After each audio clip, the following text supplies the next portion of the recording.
So, good afternoon guys. For today's video, pupunta tayo ng Dalamo, ng Sitio Malacabo Radar. At dito, magpatungas na tayo. At nung nakaraan, dito tayo nalukad sabay ni Ronel Bacale. Yun yung nag-drive ng motor.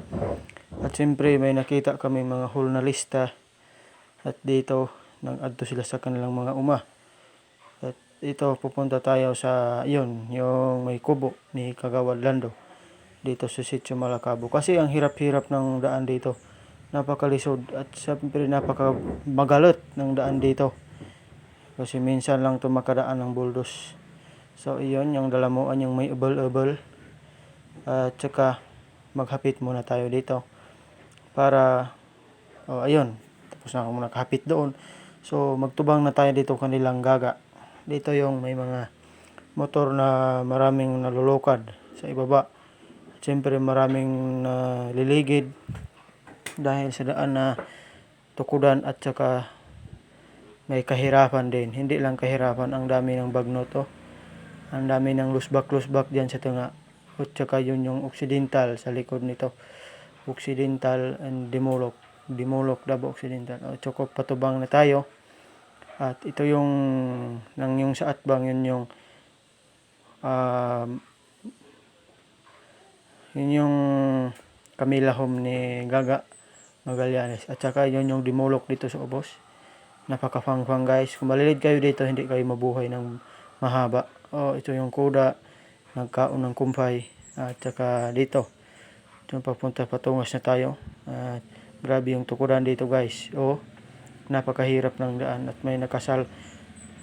Tingnan nyo ng likod. May nakasugat pa kaming pasahero. At dito kami dumaan sa bagnot. Yun si hindi ko alam sino yun. Dito papunta na tayo sa Sitio Malacabo. Grabe, napakaganda ng view dito guys. Pero pag dumaan kayo dito, sure ako, talagang pangulbaan kayo dito at ayaban kayo. So andito na ako sa ibaba ng Sitio Malacabo. And for today's vlog,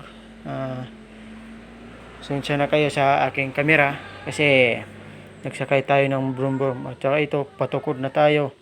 Nakarating na tayo ng Sitio Malacabo, patukod na tayo. Ito, at makikita nyo dito sa babaw, iyon yung Sitio Malacabo.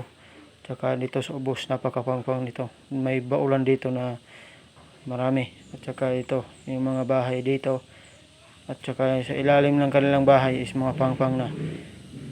Dito tayo ngayon, tumukod tayo ngayon dito. At saka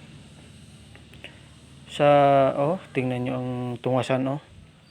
Grabe yung tungasan. Sige, makatungas tayo ngayon dyan kasi may Euro 150 tayo. May dala tayong Euro 150. At ayun, nandito na tayo sa baba ng Malacabo. At yung sa taas na yan, may bahay. Ito may inalad na nakural kasi malilid ang mga tao dyan. For today's video, shout out Auntie Gina Lynn. Ayan, nakarating na tayo. And thank you for watching. Don't forget to subscribe Kuya Bansoy Vlog. Thank you and God bless everyone. Bye-bye.